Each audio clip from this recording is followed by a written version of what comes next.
नमस्कार। इस video lecture में हम जानेंगे मुद्रा के बारे में। मुद्रा क्या होती है और मुद्रा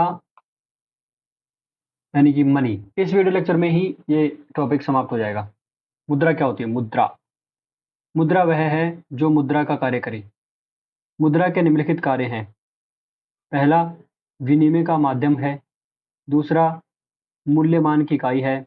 तीसरा, भविष्य के भुगतानों का मानक है। चौथा, मूल्य के भंडार के रूप में मुद्रा का प्रयोग किया जाता है। आगे है मुद्रा के विभिन्न स्वरूप। पहला है legal tender money. Legal tender money क्या होता है? यदि किसी संस्था द्वारा विधि के अनुसार मुद्रा जारी किया जाए तो उसे विधिक मुद्रा या लीगल टेंडर मनी कहते हैं। फ्यूडिशरी मनी वह मुद्रा जो जारी करने वाली संस्था के विश्वास पर आधारित है। विश्वास आधारित मुद्रा कहलाती है। यह वित्तीय व्यवस्था को सुचारू रूप से गतिमान बनाए रखने के लिए आवश्यक है। अगली है फिएट मनी। वह मुद्रा जिसे स्वीकार करना बाध्य हो बाध्यकारी मुद्रा या फिएट मनी कहलाती है। उदाहरण करेंसी के नोट। ऑप्शनल मनी वह मुद्रा जिसे स्वीकार करना बाध्यकारी न हो यद्यपि वह एक विकल्प के रूप में प्रयोग की जा सकती है। टोकन मनी वह मुद्रा जिसका अंकित मान वस्तुमान से अधिक हो। फुल बॉडीड कॉइन या मनी। फुल बॉडीड मनी क्या होती है? वह मुद्रा जिसका अंकित मान वस्तुमान के बराबर होता है। हॉट मनी वह मुद्रा जिसकी शीघ्र पलायन करने की प्रवृत्ति होती है। उदाहरण विदेशी संस्थागत निवेश FII।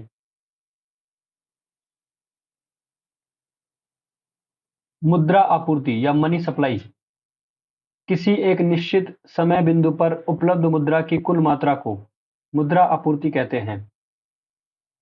मुद्रा आपूर्ति एक स्टॉक चर है जिसका कोई काल आयाम नहीं होता है। मुद्रा के स्टॉक का अर्थ जनता द्वारा धारित स्टॉक से है। मुद्रा आपूर्ति में केवल उसी स्टॉक को शामिल किया जाता है जो जनता के पास है।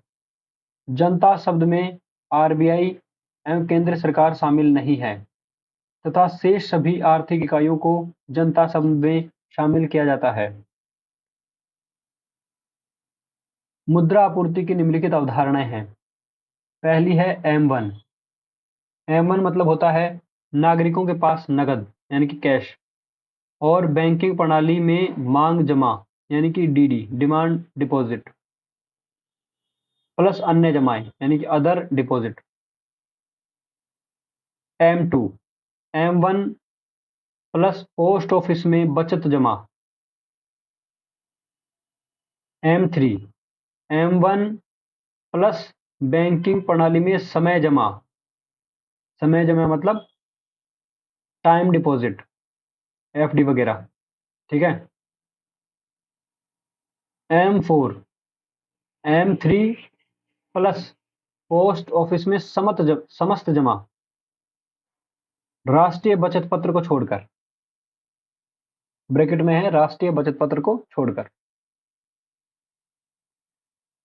अब है तरलता का क्रम। सबसे ज्यादा तरल है M1, फिर M2, फिर M3 और सबसे कम तरल है M4। नोट, M3 को व्यापक मुद्रा कहते हैं तथा M1 संकीर्ण मुद्रा है। M3 को व्यापक मुद्रा इसलिए कहते हैं क्योंकि इसका अधिक प्रचलन है। अधिक प्रचलन के कारण इसको व्यापक मुद्रा कहते हैं। उच्च शक्ति मुद्रा हाई पावर मनी। RBI की संपूर्ण मौद्रिक देयता को उच्च शक्ति मुद्रा कहते हैं। इसके अंतर्गत नागरिकों के पास मुद्रा, वाणिज्यिक बैंकों के पास एकत्रित राशि, RBI एवं सरकार के पास एकत्रित राशि शामिल होती है। इसे आधार मुद्रा भी कहते हैं क्योंकि यह नई मुद्रा के निर्गमन का आधार है। मुद्रा आपूर्ति की मात्रा अर्थव्यवस्था में उपलब्ध उच्च शक्ति मुद्रा से अधिक होती है क्योंकि वाणिज्यिक बैंक शाख सर्जन का कार्य भी करते हैं। मुद्रा गुणक। अर्थव्यवस्था में मुद्रा की आपूर्ति तथा उच्च शक्ति मुद्रा के अनुपात को मुद्रा गुणक कहते हैं। लोगों की बैंकिंग आदतों में वृद्धि से बैंकों के शाख सृजन में वृद्धि होती है। परिणाम स्वरूप M3 में भी वृद्धि होगी, जिससे मुद्रा गुणक का मान बढ़ जाता है। इसी प्रकार CRR और SLR में वृद्धि से बैंकों की शाख सृजन क्षमता कम हो जाती है। परिणाम स्वरूप मुद्रा गुणक का मान कम हो जाता है। इस प्रकार वित्तीय समावेशन में वृद्धि के कारण मुद्रा गुणक में वृद्धि होती है। मुद्रा गुणक बराबर होता है उच्च मुद्रा आपूर्ति यानी कि M3 बटा उच्च शक्ति मुद्रा यानी कि H। अगला है रेगुलेटरी सैंडबॉक्स या फिर विनियामक सैंडबॉक्स।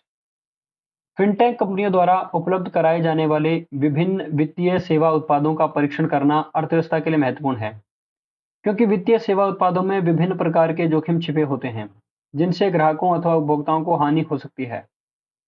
अतः आरबीआई ने एक ऐसा बुनियादी ढांचा तैयार किया है जो वित्तीय उत्पादों को बाजार में आने से पहले परीक्षण के लिए आधारभूत संरचना उपलब्ध कराता है। इसका उद्देश्य वित्तीय व्यवस्था में नवाचार एवं तकनीक के उपयोग को बढ़ावा देना तथा ग्राहकों के हितों की सुरक्षा करना है। डिजिटल मुद्रा वह मुद्रा जो भौतिक स्वरूप में उपलब्ध नहीं है, यद्यपि इसमें भौतिक मुद्रा के समान ही गुण पाए जाते हैं, डिजिटल मुद्रा कहलाती है। डिजिटल मुद्रा का त्वरित हस्तांतरण किया जा सकता है। यह दो प्रकार की होती है। पहला है केंद्रीकृत और दूसरा है विकेंद्रीकृत।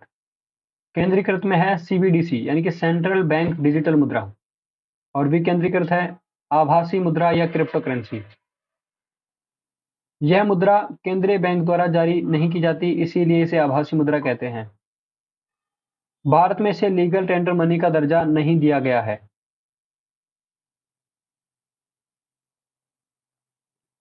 Crypto currency. क्रिप्टो करेंसी क्या होती है? यह विकेंद्रीकृत आभासी मुद्रा है, अर्थात इसकी कोई केंद्रीय अथॉरिटी नहीं है जहां इसके लेन देन का रिकॉर्ड रखा जा सके। क्रिप्टो करेंसी को विभिन्न कंप्यूटरों द्वारा विकेंद्रीकृत रूप से रिकॉर्ड किया जाता है तथा इस रिकॉर्ड को व्यवस्थित करने के लिए डिस्ट्रीब्यूटेड लेडर टेक्नोलॉजी का प्रयोग किया जाता है। यह तकनीक सस्ती एवं अधिक कुशल है, परंतु आरबीआई द्वारा नियमित न होने के कारण इस पर प्रतिबंध लगाया जा सकता है। वर्तमान में आरबीआई द्वारा केंद्रीय बैंक डिजिटल करेंसी यानी कि CBDC के प्रचलन हेतु पायलट प्रोजेक्ट चलाया गया है। इस प्रकार से मुद्रा का टॉपिक समाप्त होता है। Thank you. मिलते हैं नेक्स्ट वीडियो में, तब तक के लिए थैंक यू।